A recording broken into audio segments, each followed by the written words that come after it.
Clara sat rigid on the hard wooden bench of the stagecoach, her gloved hands clutched tight around a single worn valise that held everything she owned.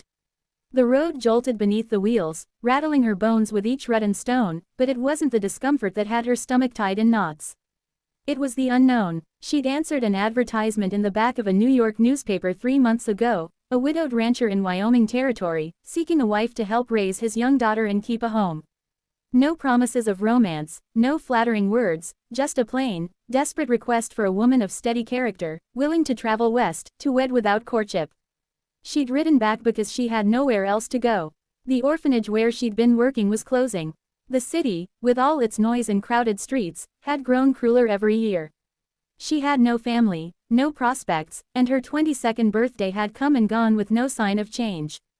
So, she packed what little she owned, took the money she had saved, and boarded a train bound for a land she could hardly imagine. Now, as the stagecoach rolled through endless, open prairie, the fear settled in her chest like lead. What if he was cruel? What if the child hated her?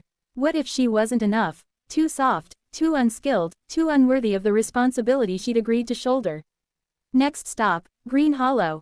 The driver called. Her breath caught. That was it. When the coach finally lurched to a halt in the dusty, sunburned town, Clara sat frozen for a moment.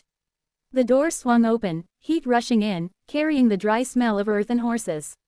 One by one, the other passengers climbed down, claiming parcels, greeting acquaintances. Clara stepped out last, her boots landing awkwardly on the packed dirt road. The sun was blinding after days inside railcars and coaches, and she shaded her eyes, scanning the street. A man stood apart from the bustle, tall and broad-shouldered, his hat pulled low, a worn duster brushing his boots. He had a quiet gravity about him, as though he'd seen more than his share of both storms and silence. His gaze caught hers, steady, searching, and her heart thumped painfully against her ribs. He removed his hat as he approached, revealing dark hair threaded with the faintest silver at the temples, and eyes the color of storm clouds over wheat fields. "Miss Whitaker?" he asked, voice deep, even. She swallowed. "Yes, sir. I'm Luke Bennett," the name she'd written a dozen times in neat cursive letters on folded paper. The man who was, by law and by need, to become her husband.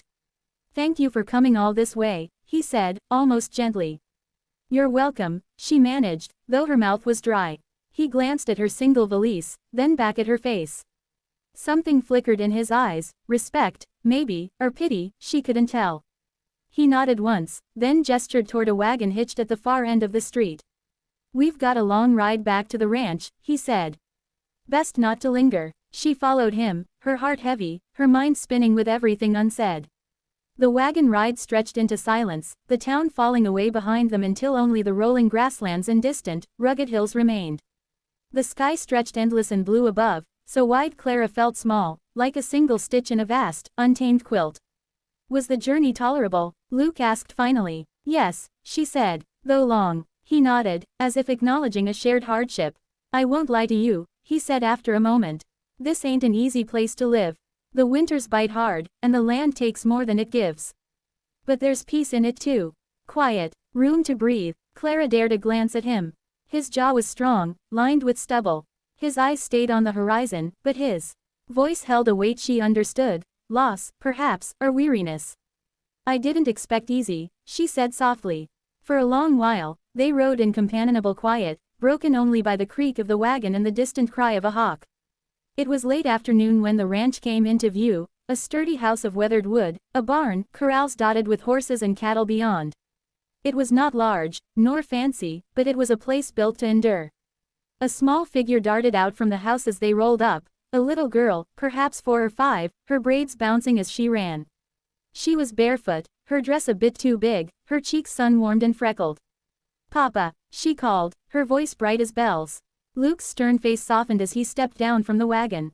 "Ellie, what did I tell you about runnin' barefoot out here?" She grinned, wholly unrepentant. "Ain't no glass out here, Papa." Luke huffed a quiet laugh and scooped her up effortlessly. Clara watched, her heart aching with something unexpected. Luke turned, Ellie perched on his hip, her big brown eyes scanning Clara curiously. "This here's Miss Whitaker," Luke said. "She's come a long way to help us." The little girl studied her with the solemnity only children could muster, then leaned in slightly, her voice dropping to a conspiratorial whisper. "Can you be Mama?" Clara's breath hitched. Luke froze. For a heartbeat, no one moved. The prairie wind rustled the grasses, and the sun painted the house in shades of gold. Clara felt the weight of the child's hope like a hand pressing against her chest, fragile and fierce all at once. She opened her mouth, then closed it again, her throat tight with 1,000 unsaid fears. She had come here prepared to keep a house, to fulfill a bargain of necessity, but she had not prepared for the wide, trusting eyes of a child asking for a mother. Slowly, she smiled, though her eyes stung. "I can try," she whispered. Ellie beamed, a light so pure and sudden it felt like the sun breaking through storm clouds. Luke's gaze met Clarice over the girl's head, a flicker of something unspoken passing between them, gratitude, maybe, or the quiet realization that they were, all three of them, stepping into something neither plan nor paper could truly prepare them for. That night, the ranch house was quiet but for the soft hiss of wind at the shutters. Clara stood by the small washbasin in the corner of the room Luke had given her. It wasn't fancy, a narrow bed, a single dresser, a chair, but it was clean, cared for. She ran her fingers over the quilt, hand-stitched with steady, practical stitches. Someone had made it with patience, someone who had once made this house a home. She thought of the child's words again. "Can you be Mama?" They clung to her like a fragile promise. She pressed a hand to her chest and whispered to the empty room, "I'll do my best." The next morning, she woke early, instinct tugging her from sleep before the rooster crowed. She dressed quickly, braided her hair, and stepped into the kitchen. Luke was already there, moving with quiet efficiency, setting coffee to boil. He glanced up at her, surprise flickering briefly across his face. "Mornin'," he said. "Good morning," she answered softly. "I was going to let you sleep," he said, pouring coffee into a mug and sliding it toward her. "You've traveled days on end." "I wanted to help," she said, wrapping her hands around the warm mug. He nodded once, approving. "There's chores enough for 2. 3, if Ellie ever learns to sit still." A soft giggle floated from the hallway.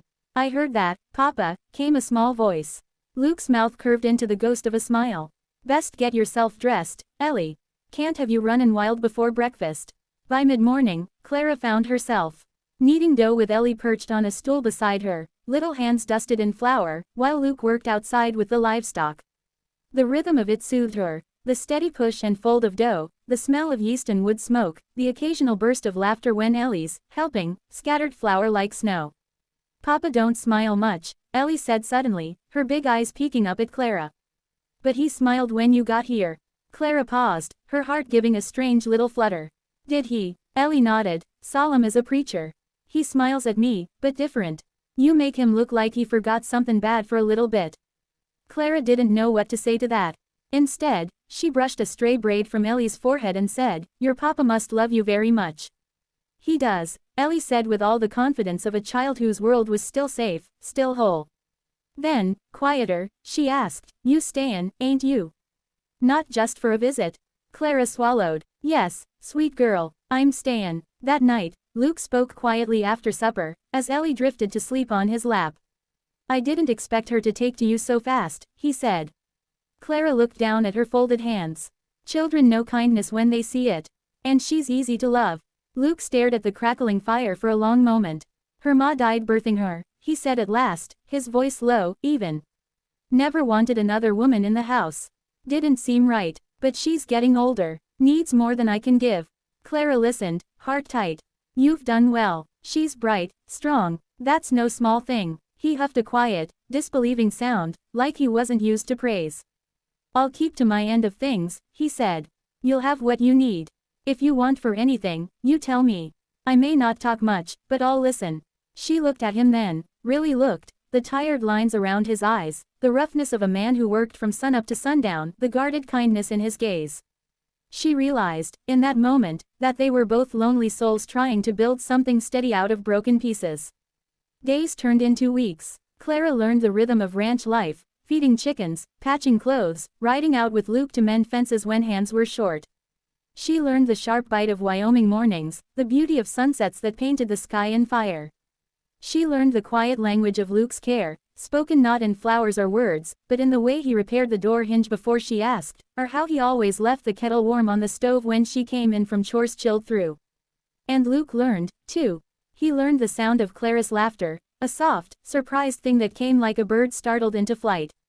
He learned that she hummed when she worked, old hymns and city tunes alike. He learned that the sight of her hair coming loose from its pins could undo something inside him he'd long thought dead. But neither spoke of what grew between them. It was Ellie who finally broke the silence. They were sitting on the porch one dusky evening, the prairie stretching endless in gold. Ellie sat cross-legged at Clara's feet, braiding wildflowers together clumsily. "Papa," she said, serious as a judge, "did you marry Clara yet?" Luke choked on the sip of coffee he'd just taken. "Ellie, well," she said matter-of-factly, "if she's gonna be mama, you gotta marry her. That's how it works." Clara felt heat rise in her cheeks, her heart thundering. Luke set down his mug, his jaw working. Slowly, he looked at Clara, something soft and uncertain in his eyes. "She's not wrong," he said quietly. Clara met his gaze, a thousand thoughts crashing like storm waves in her chest. She had come here ready for duty, not for love. But somewhere between the bread baking and fence mending, between the small smiles and the quiet nights, she had found a kind of peace she'd never known. "I'd like that," she said finally, her voice barely above a whisper. Ellie squealed, launching herself at Luke, then Clara, then the both of them together. "I knew it," she cried. "I just knew it." Luke chuckled, low and warm, the sound like a door opening that had been shut too long. The prairie wind swept across the porch, carrying the scent of wild sage and new beginnings.